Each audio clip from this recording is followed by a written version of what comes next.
हमारे जीवन में 7 सुख होते हैं। अगर ये 7 सुख है ना आपके पास तो हम धन्य हैं। और वो 7 सुख कौन कौन से सुख होते हैं? पहला सुख निरोगी काया, दूजा सुख घर में माया, तीसरा सुख कुलवंती नारी, चौथा सुख पुत्र हो आज्ञाकारी, पांचवा सुख स्वदेश में वासा, छठवा सुख राज हो पासा, सातवां सुख संतोषी जीवन, ऐसा हो तो धन्य हो जीवन। हाँ? आवत ही हर शय नहीं, नैनन नहीं स्नेह, आवत ही हर शय नहीं, नैनन नहीं स्नेह, तुलसी तहा न जाइए कंचन बरसे में। कि जिस स्थान या जिस घर में आपके जाने से लोग खुश ना होते हो और उन लोगों की आंखों में आपके प्रति प्रेम और ना ही स्नेह हो, तो वहाँ हमें कभी नहीं जाना चाहिए, चाहे वहाँ धन की वर्षा क्यों ना होती हो। हाँ? यदि किसी बच्चे को उपहार ना दिया जाए तो वह थोड़ी देर रोता है, पर संस्कार ना दिए जाए तो जीवन भर रोएगा। शिक्षा कहीं से भी प्राप्त की जा सकती है, लेकिन संस्कार हमेशा घर से ही मिलते हैं। कुदरत यानी भगवान ने हमें आनंद ही आनंद दिया है, दुख तो हमारी खोज है। तीर को आगे छोड़ने से पहले पीछे खींचना पड़ता है। ठीक उसी प्रकार अच्छे दिनों के लिए बुरे दिनों से लड़ना पड़ता है। गति के लिए चरण और प्रगति के लिए आचरण बहुत जरूरी है। रिश्ता गहरा हो ना हो, परंतु भरोसा गहरा होना चाहिए, क्योंकि गुरु श्रेष्ठ वही जिसकी प्रेरणा से किसी का चरित्र बदल जाए, और मित्र श्रेष्ठ वही जिसकी संगत से रंगत बदल जाए। भरोसा सब पर कीजिए, लेकिन संभल कर, क्योंकि कभी कभी खुद के दांत ही जीभ को काट लेते हैं। इत्र मित्र चित्र और चरित्र किसी की पहचान के मोहताज नहीं, यह चारों तो अपना परिचय स्वयं देते हैं।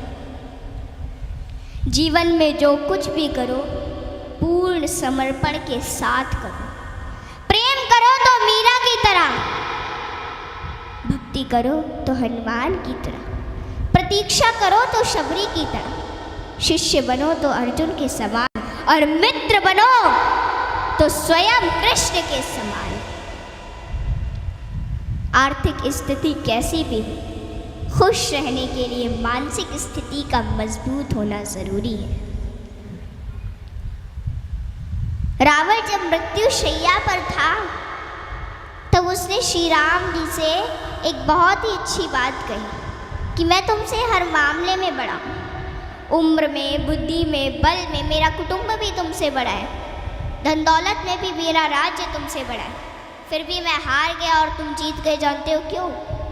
क्योंकि तुम्हारा भाई तुम्हारे साथ था और मेरा भाई मेरे खिलाफ था। इसलिए सज्जनों, सदैव साथ रहिए, क्योंकि जब प्रेम बटा तो लिख गई रामायण, और जब संपत्ति बटी तो लिख गई महाभारत। हाँ? इसलिए अपने अपने घर में, भाई भाई में हमेशा साथ रहिए। भाई भाई का रिश्ता भगवान ने विपत्ति बांटने के लिए बनाया था, लेकिन यह तो संपत्ति बांटने तक ही सिमट कर रह गया। जब बिना भाई के रावण हार सकता है, भाई के साथ प्रभु श्री राम जी जीत सकते हैं, तो हम और आप किस घमंड में हैं? दुनिया में अमीर रोता है, गरीब रोता है, परंतु जो हनुमान जी का जयकारा लगाता है वो चैन की नींद सोता है, वो चैन की नींद सोता है। सज्जनों, हनुमान जी एक ऐसे देवता है जिनको यह वरदान प्राप्त है कि जो हनुमान जी की शरण में आएगा उसका कलयुग कुछ नहीं बिगाड़ पाएगा। जिन भक्तों ने पूर्ण भाव व निष्ठा से हनुमान जी की भक्ति की है, उनके संकटों को हनुमान जी ने दूर किया, उनके कष्टों को हनुमान जी स्वयं हर लेते हैं। हनुमान जी के भक्तों को जीवन में कभी भी परिस्थितियों का सामना नहीं करना पड़ता है। सज्जनों, आज मैं आपको हनुमान जी के कुछ ऐसे प्रसंग बताती हूँ। नंबर 1, रामचरितमानस में हनुमान जी को महावीर कहा गया है। वीर शब्द तो बहुतों के लिए प्रयोग में लाया गया, जैसे भीष्म, भीम, मेघनाद, रावण इत्यादि, परंतु महावीर शब्द मात्र हनुमान जी के लिए प्रयोग में लाया गया है।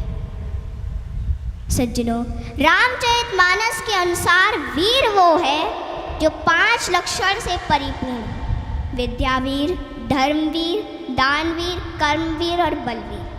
परंतु महावीर वो है जिसने 5 लक्षण के वीर को अपने वश में कर रखा, और राम जी में ये 5 लक्षण थे और हनुमान जी ने अपने वश में कर रखा था। कहते हैं ना कि भगत के वश में है भगवान, और हनुमान जी तो श्री राम जी की परम भक्त है। और रामचरितमानस की यह चौपाई इसे सिद्ध करती है कि सुमिर पवन सुत पावन नामू, अपने बस करी राखे राम। रामचरितमानस में हनुमान जी को महावीर बजरंगी भी कहा गया है। इंद्र के ऐरावत हाथी में 10,000 हाथियों का बल होता है। ऐरावत में कितने 10,000 हाथियों का बल होता है ऐरावत में। दिक्पाल में 10,000 ऐरावत जितना बल होता है, और इंद्र में 10,000 दिक्पाल जितना बल होता है। परंतु हनुमान जी की सबसे छोटी उंगली में 10,000 इंद्र का बल होता है। माताओं बहनों, हनुमान जी में इतना बल उनके आजीवन ब्रह्मचर्य पालन के कारण था। नंबर 2, एक बार हनुमान जी से प्रसन्न होकर माता सीता ने उन्हें हीरो का एक हार दिया और बाकी सेवकों को भी रतन जड़े आभूषण दिए। हनुमान जी ने उस हार को ले लिया माता से, और फिर उस हार के प्रत्येक हीरे को निकाल कर और घुमा घुमा कर देखने लगे, और फिर उन्हें चबा चबा कर जमीन पर फेंकने लगे। यह देखकर माता सीता को थोड़ा क्रोध आ गया, और माता सीता तुरंत हनुमान जी से बोली कि हनुमान, ये आप क्या कर रहे हैं? इतने मूल्यवान हार को आप नोच खसोट कर नष्ट कर रहे हैं, नीचे फेंक रहे हैं। तो अश्रुपूरित नेत्रों से हनुमान जी बोले कि माते, मैं तो केवल इन रत्नों को खोलकर यह देखना चाहता था कि इनमें मेरे प्रभु श्री राम और माता सीता बसते हैं अथवा नहीं। आप दोनों के बिना इन पत्थरों का मेरे लिए क्या मूल्य है?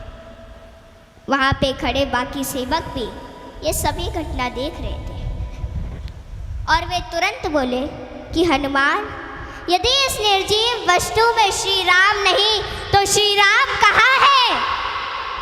हनुमान जी ने कहा कि श्री राम तो मेरे हृदय में बसते हैं, और इतना कहते ही उन्होंने अपनी छाती चीर डाली, और सज्जनों, माता सीता सहित सभी सेवकों को हनुमान जी के हृदय में प्रभु श्री राम के दर्शन। माताओं, भगवान हम सभी के हृदय में विद्यमान है, इन्हें कहीं बाहर खोजने की आवश्यकता नहीं है।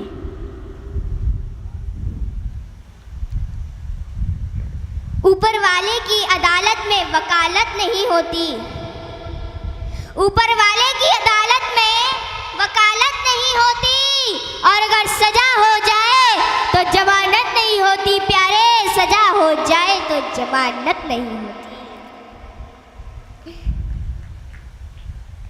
काम करो ऐसा कि पहचान बन जाए, काम करो ऐसा कि पहचान बन जाए, कदम चलो ऐसे कि निशान बन जाए। जिंदगी तो हर कोई काट लेता है, जिंदगी तो हर कोई काट लेता है, पर जिंदगी जियो ऐसे कि विशाल बन जाए, जिंदगी जियो ऐसे कि विशाल बन जाए। काम करने से पहले सोचना बुद्धिमानी है, काम करते हुए सोचना सतर्कता है, लेकिन काम करने के बाद सोचना मूर्खता है।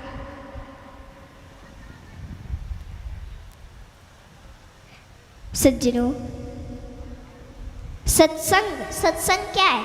सत्संग का अर्थ यह नहीं कि भीड़ भाड़ में जाकर बैठ जाए और जीवन में कुछ उतारे ही नहीं। सत्संग का मतलब होता है कि सत्य की जानकारी रखने वालों का संग खुद को बदलने की सबसे ऊंची प्रक्रिया का नाम है सत्संग। सत्संग एक ऐसा ठंडक है जो तपे मन को शांत करता है। सत्संग एक ऐसा सत्य है जो झूठे इंसान को सत्य के मार्ग पर ले जाता है। सारे दुख निवारण निराश की एक अचूक दवा है सत्संग। छाता और दिमाग तभी काम करते जब वो खुले हो, क्योंकि बंद होने पर दोनों बोझ लगते हैं। सच्चा साथी गोविंद हमारा, बाकी भूल भुलैया है। सच्चा साथी गोविंद हमारा, बाकी भूल भुलैया। भव सागर का एक ही माझी, अपना कृष्ण कन्हैया। भव सागर का एक ही माझी, अपना कृष्ण कन्हैया।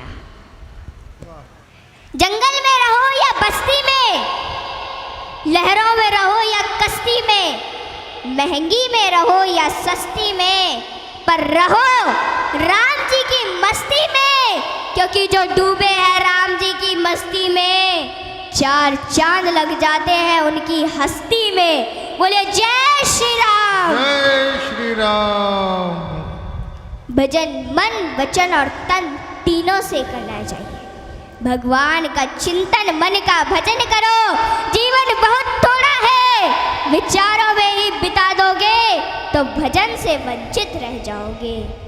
भजन सर्वोत्तम वही कि जिसमें कोई शर्त ना हो, जो केवल वचन के लिए ही हो।